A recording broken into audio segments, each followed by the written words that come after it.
নমস্কার, সবাই কেমন আছেন? আশা করছি সবাই খুব ভালো আছেন আর আমিও ভালো আছি।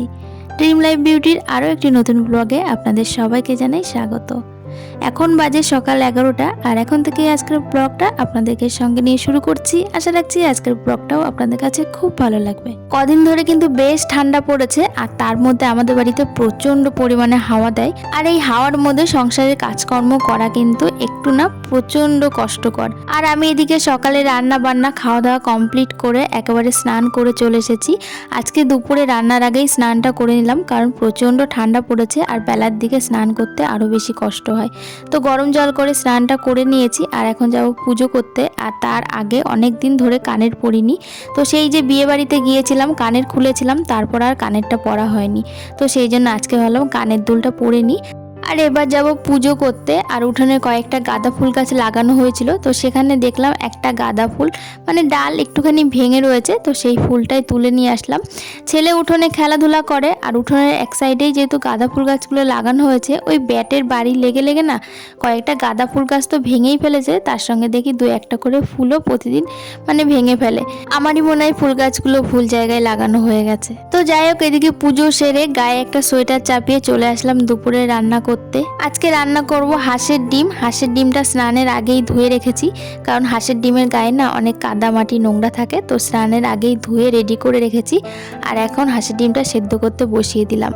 গতকালকে একটু বেশি করে চিংড়ি মাছ নিয়ে এসেছিল, পটল চিংড়ি লাউয়ের ঘন্ট দেওয়ার পরেও তারপর দেখলাম একটুখানি চিংড়ি মাছ রেখে দিই। আর চিংড়ি মাছটা রেখে দিলে কি বলুন তো, যে কোনো তরকারিতে দেওয়া যায়। তো এদিকে ডিম সেদ্ধ বসিয়ে দিলাম আর ডিম সেদ্ধর মধ্যে না একটুখানি ভিনিগার দিলাম। ভিনিগার দিলে নাকি ডিমের খোসাগুলো খুব ভালো ওঠে। আর অনেক সময় হাঁসের ডিমের চোকলাগুলো উঠতে না ভীষণ মানে অসুবিধা হয়, ডিমগুলোই খানিকটা উঠে যায়। আর ডিমের খোসা শুদ্ধ যদি খানিকটা উঠেই যায় তখন আমার ভীষণ কষ্ট হয়, তো জানি না কেন। তো যাই হোক, এদিকে ডিম সেদ্ধ তো আমি বসিয়ে দিয়েছি ভিনিগার দিয়ে। আর এদিকে সকালবেলার কিছু বাসন এখানে ধোয়া হয়েছিল, তো বাসনগুলো উপর করে দিয়েছিলাম। তো বাসনগুলো এখন একটুখানি গুছিয়ে রাখছি, কারণ এদিক দিয়ে এখন রান্না বান্না হবে। আর ছোট জায়গার মধ্যে না রান্না বান্না করতে আমার ভীষণ অসুবিধা হয়। আগে তো বাইরে রান্না করতাম, তবে এখন প্রচণ্ড ঠান্ডা পড়েছে আর ঘরের এই রান্নাঘরটা একটু মানে রেডি হয়ে গেছে, তো সেই জন্য এই ঘরেই রান্না বান্নাটা শুরু করছি। ঘরের মধ্যে রান্নাঘর হওয়াতে না আমার বেশ সুবিধা হয়েছে, সবকিছু হাতের সামনেই রয়েছে। তবে রান্নাঘরটা পুরোপুরি কমপ্লিট হয়নি, এখনও কমপ্লিট করতে একটু বাকি আছে। তবে এখন মনে হয় না আপাতত হবে, এই অবস্থাতে রান্না বান্নাটা শুরু করে দিয়েছি। আর রান্নাঘর এখনও কোনো গোছানো হয়নি, তো কিছু জিনিসপত্র কিনে তারপর রান্নাঘরটা গুছিয়ে নেব ভাবছি। আজকে বাঁধাকপিও রান্না করা হবে, তো বাঁধাকপিটা ভালো করে কুচিয়ে নিয়েছি আর এখন বাঁধাকপিটা সুন্দর করে ধুয়ে এক জায়গায় জল ঝরিয়ে রাখছি। বাঁধাকপিটা রান্না করব আর তার সঙ্গে করব পটল ভাজা আর করব একটুখানি উচ্ছে ভাজা ওই চিংড়ি মাছটা দিয়ে। উচ্ছে ভাজা করার জন্য চিংড়ি মাছটা মেনলি রাখা হয়েছিল, কারণ উচ্ছে ভাজার মধ্যে একটুখানি চিংড়ি মাছ দিলে না বেশ ভালো লাগে খেতে। উচ্ছেটা তো একদম তেতো হয়, তবে শীতকালে বেশি তেতো হয়, কিন্তু গরমকালে উচ্ছে খেতে ভীষণ ভালো লাগে। আগে তো ছোটোবেলায় উচ্ছে টুচ্ছে কিছুই খেতাম না তেতো জিনিস, তবে এখন রান্না করার সঙ্গে সঙ্গে খেতেও বেশ ভালোই লাগে। তো এদিকে সমস্ত কিছু কেটে কুটে গুছিয়ে নিয়েছি। পটল ভাজা একদম লবণ হলুদ মাখিয়ে রেখেছি, আর উচ্ছেটা একদম কুচি কুচি করে কাটা হয়েছে আর লবণ মাখিয়ে রেখেছি যাতে উচ্ছেটা একটু নরম হয়ে যায়। আর এদিকে ডিমের মধ্যে দিয়ে দিলাম একটুখানি বরফের টুকরো যাতে তাড়াতাড়ি ঠান্ডা হয় আর ডিমের চোকলাটা উঠে যায়। তো এদিকে পটল ভাজা আমি বসিয়ে দিয়েছি। গতকালকে পটল চিংড়ি করা হয়েছিল, আর এই পটলগুলো একদম কচি গাছ থেকে তুলে আনা, মানে মেজদা শ্বশুরবাড়ির থেকে নিয়ে এসেছে, ওদের ওখানে পটল লাগিয়েছে। তো যখনই যাই কিছু না কিছু সবজি দিয়ে দেয়, এমনকি আমিও যখন বাড়িতে যাই বাড়ির থেকে কিছু না কিছু সবজি নিয়ে আসি। ওখানে তো গ্রাম, আর গ্রামে অনেক চাষবাস করা হয়, মানে যতটা পারা যায় ততটা মা দিয়ে দেয় আর আমরা যতটা পারি ততটা নিয়ে আসি। এদিকে পটল ভাজা আমার হয়ে গেছে আর তারপর ওই চিংড়ি মাছটা দিয়ে উচ্ছে ভাজাটা করব, তার জন্য চিংড়ি মাছটা দিয়ে দিয়েছি আর একটু কালো জিরে ফোড়ন দিয়ে চিংড়ি মাছটা হালকা একটু নাড়িয়ে চাড়িয়ে উচ্ছেগুলো দিয়ে দিলাম। ভালো করে একদম চিপড়ে চিপড়ে জলটা আর কি ফেলে দিয়েছি, ফেলে দিয়ে উচ্ছেটা দিয়েছি। আর এর মধ্যে কিন্তু বেশ কিছুটা পেঁয়াজ দিতে হবে, তাহলেই কিন্তু খেতে ভালো লাগবে। ছেলেকে এদিকে ওর বাবা স্নান করিয়ে দেবে আর পটল ভাজা দেখে ও দাঁড়িয়ে গেছে, কারণ পটল ভাজা ও ভীষণ ভালো পছন্দ করে। আর যেহেতু পটলটা গরম, তো সেই জন্য ফু দিয়ে দিয়ে ওকে একটু পটল ভাজা খাইয়ে দিচ্ছিলাম। আর আমি যেহেতু রান্না বান্না করছি আমার হাতে তো জল লাগছে আর হাতটা প্রচণ্ড ঠান্ডা, আর ওর গায়ে লেগেছে ভরে ও মানে লাফ দিয়ে উঠেছে। তো যাই হোক, একটা পটল ভাজা ওকে ফু দিয়ে খাইয়ে দিলাম আর তারপর ও চলে গেল স্নান করতে। আর একদিকে আমি রান্নাটা আবার শুরু করলাম।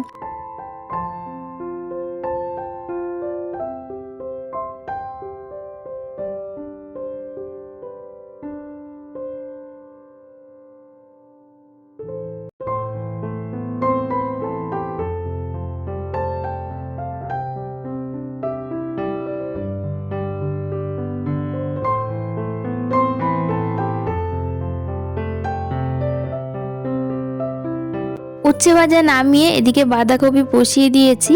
বাঁধাকপিটা রান্না করে তারপর ডিমের ঝোলটা রান্না করব।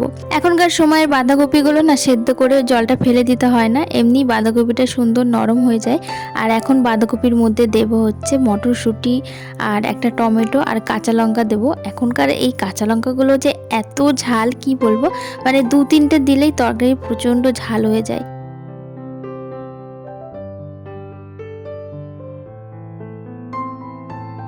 হাঁসের ডিমগুলো একটাও নষ্ট বের হয়নি, আর হাঁসের ডিমগুলো সুন্দর খোসাগুলো উঠে গেছে। আর এরকম একদম মানে সুন্দর খোসা উঠে গেলে সেই ডিমগুলো রান্না করতে না আমার ভীষণ ভালো লাগে। আর ওই খোসার সঙ্গে সঙ্গে যদি খানিকটা করে ডিম উঠে যায়, সেই এবড়ো খেবড়ো ডিমগুলো দেখতেই আমার ভীষণ মানে বাজে লাগে, আর রান্না করতেও কষ্ট হয়, মনে হয় যেন ডিমের থেকে অর্ধেকটা উঠেই গেছে। তো যাই হোক, এদিকে ডিমটা আমি ভেজে নিচ্ছি। আর আজকের ডিমগুলো একদম ভালো, দেখেই মনে হচ্ছে একদম ফ্রেশ। তবে যে হাতে করে ডিমগুলো আনলো সেই খেতে পারবে না, এটা ভেবেই একটু খারাপ লাগছে। কারণ মেজদা প্রতিবার আসলেই হাঁসের ডিম আনে, আর এইবারও এনেছে, কিন্তু মেজদার ছুটি তো শেষ হয়ে গেছে আর মেজদা চলে গেছে, তো সেই জন্য মেজদা আর খেতে পারবে না। তো আমাদেরই এখন এগুলো খেয়ে নিতে হবে, নাহলে বেশি দিন রাখলে না হাঁসের ডিম নষ্ট হয়ে যায়। একবার কি হয়েছিল জানেন তো, মেজদা তো প্রতিবার আসে আর প্রতিবার হাঁসের ডিম আনে। আর একবার কি হয়েছিল জানেন তো, ওই যে হাঁসের ডিম এনেছিল, মানে 10-12টা তো এনেছিল, আর 10-12টা হাঁসের ডিমের মধ্যে 2টো মাত্র ভালো ছিল, আর বাদবাকিগুলো সব নষ্ট ছিল। মানে কষ্ট করে হাঁসের ডিমগুলো ধুয়ে তারপর সেদ্ধ করে তারপর ছাড়িয়ে যদি দেখা যায় মাত্র 2টো ডিম ভালো আছে আর বাদবাকি সমস্ত ডিমগুলো পচা, তাহলে কেমন লাগে বলুন। আর ওই ডিমগুলোর মধ্যে এমন মাটি মাখানো ছিল যে আপনি দেখে বুঝতেই পারবেন না যে এটা টাটকা না কিছুদিন আগের। তো সেই রকমভাবেই আর কি মাটি মাখিয়ে রেখেছিল, যে দিয়েছিল সে নিজেই জানে হয়তো যে ডিমগুলো নষ্ট, তো ওইভাবেই হয়তো বিক্রি করে দিয়েছে। তো এদিকে দেখুন আমার রান্না বান্না কমপ্লিট হয়ে গেছে, আর এবার রান্নাঘরটা পরিষ্কার করে নেব। আর আমার আগের ব্লগে বেশ কিছু কমেন্ট এসেছে, সেই কমেন্টগুলো একটুখানি পড়ে নিই। বিউটিস মেকওভার লাইফস্টাইল থেকে কমেন্ট করেছে, বেশ ভালো লাগলো, সন্ধ্যা থেকে রাত অবধি তোমার ব্লগ দেখে মনটা বেশ ভালো লাগলো। থ্যাংক ইউ সো মাচ দিদিভাই, এইভাবে তুমি কমেন্ট করো আর আমার পাশে থেকো। আর রেহানা হালদার থেকে কমেন্ট করেছে, আপু রাতের কাজগুলো দেখে খুব ভালো লাগলো। Thank you. আরও একটা কমেন্ট এসেছে, মৌমিতা দত্তগুপ্তা আইডি থেকে কমেন্ট করেছে, না আমি জিজ্ঞেস করতাম না, তবে কেন জানি না আমার ছেলে মেয়ে এরকম জিজ্ঞেস করে। আমারও এই শীতে এই খাবার একবার বানানো হয়ে গিয়েছে। প্রথমত এত বড় একটা কমেন্ট করার জন্য অসংখ্য ধন্যবাদ আপনাকে। আর আমার ছেলে এই খাবারগুলো ভীষণ পছন্দ করে, আর এখনকার বাচ্চারা দেখবেন বেশিরভাগ ক্ষেত্রেই চিকেনটা ভীষণ পছন্দ করে। আমার ছেলে তো মানে ভীষণ রকমই পছন্দ করে, বাড়িতে চিকেন হলে বলে যে পরের দিনও সকালের জন্য একটুখানি রেখে দিতে। তো যাই হোক, ওর জন্য তো রেখে দেওয়াই হয়, মানে একটুখানি হলেও বাঁচিয়ে ওর জন্য রাখি।